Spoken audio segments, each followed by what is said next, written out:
Buenas noches, mi nombre es Wilmer Valle. El tema a tratar en esta exposición es la evolución y las instituciones generales del derecho internacional privado. Es difícil determinar con exactitud el nacimiento del derecho internacional privado, puesto que diversos autores de la materia tienen diferentes criterios. Unos afirman que este existe desde que el hombre se estableció como sociedad organizada, y la necesidad de intercambios comerciales entre diversas naciones conllevó al nacimiento del derecho internacional privado.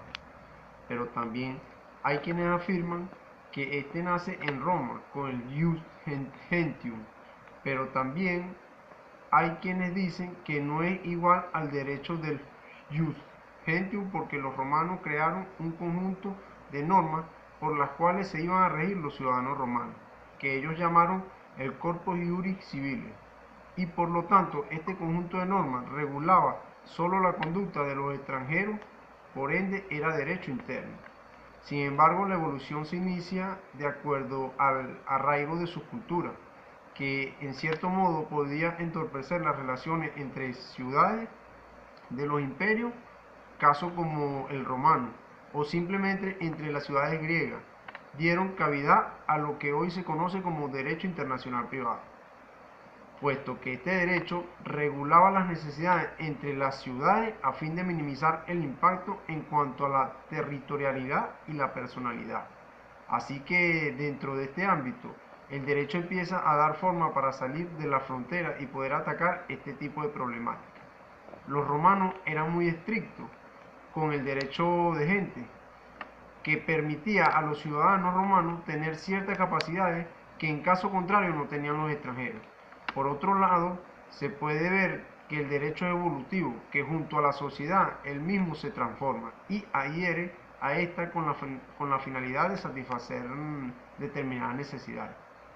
Que lo que anteriormente no se veía como eran los recorridos por el libre comercio entre ciudades, o que se veía en cierta forma, pero no estaba regalado, por lo que el derecho por sí solo, con su evolución, se encargó de regular este tipo de actividades. Asimismo, los conflictos de territorialidad se vieron apaciguados por el uso de las normas que imperaban las actividades en el territorio donde sucedía el conflicto.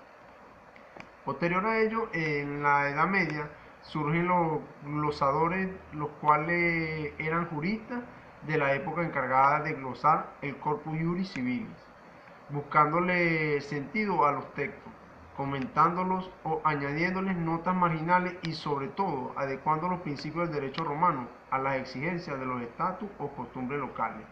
En este sentido, emitieron la aplicación del derecho fuera de su propio territorio. El más insigne de todos los glosadores fue Accurcio, quien compone su célebre glosa Juntos Populus, la cual trata de los límites espaciales del derecho, añadiendo el principio de extraterritorialidad.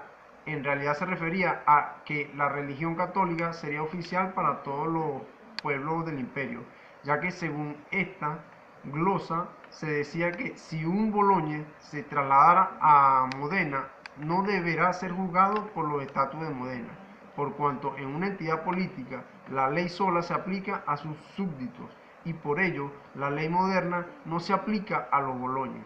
Tampoco se dice que se debe aplicar el derecho boloñés, pero ahí ha sido interpretado así, descartando las otras posibilidades que declaran de incompetencia o aplicación del derecho romano subsidiario. Para la época de su muerte, Accurcio compuso su glosa grande, en la cual reunía junto con las suyas todas las que habían elaborado sus antecesores.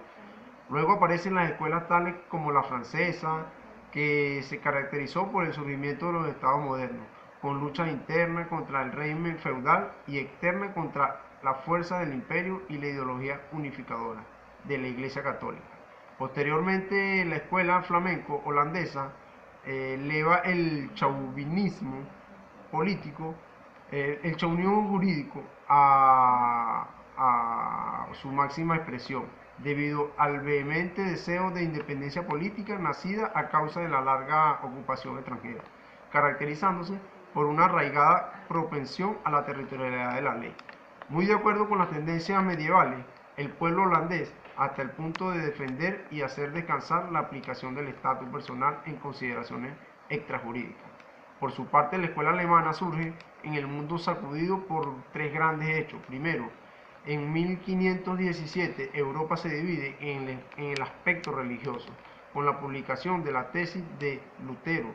Segundo, en 1789 se produce la Revolución Francesa en el ámbito político. Y por último, en 1848 se agrieta el mundo económico y político con el Manifiesto Comunista de Marx.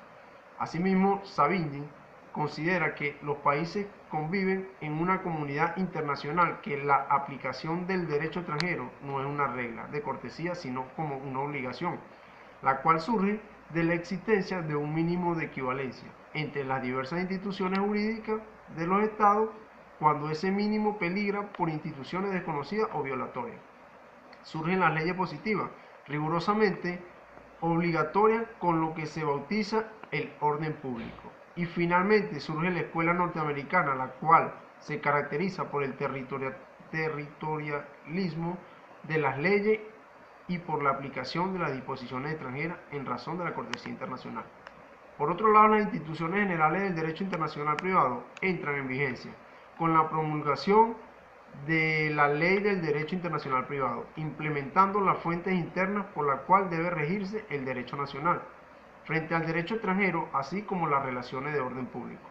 En el derecho internacional privado, la cual es incompatible en el derecho extranjero y con los principios fundamentales del ordenamiento jurídico venezolano, pudiendo afirmarse entonces que el orden público es un mecanismo de protección de estos principios fundamentales, así como las normas de aplicación necesarias o inmediatas. La cuestión incidental, la institución desconocida, los derechos adquiridos y el método de adaptación. También existen las instituciones generales no incluidas en la ley de derecho internacional, como lo son el reenvío. Las calificaciones constituyen la más fácil y la problemática cuestión del derecho internacional privado y el fraude de la ley. Lo que quiere decir entonces que el derecho internacional privado se gestó tras diversas luchas territoriales que marcaron la pauta de la antigüedad, brindándole autonomía para tener sus propias leyes y tribunales a fin de solucionar conflictos actuales con la evolución del mismo. Se implementaron estas instituciones antes mencionadas que rigen la materia. Muchas gracias.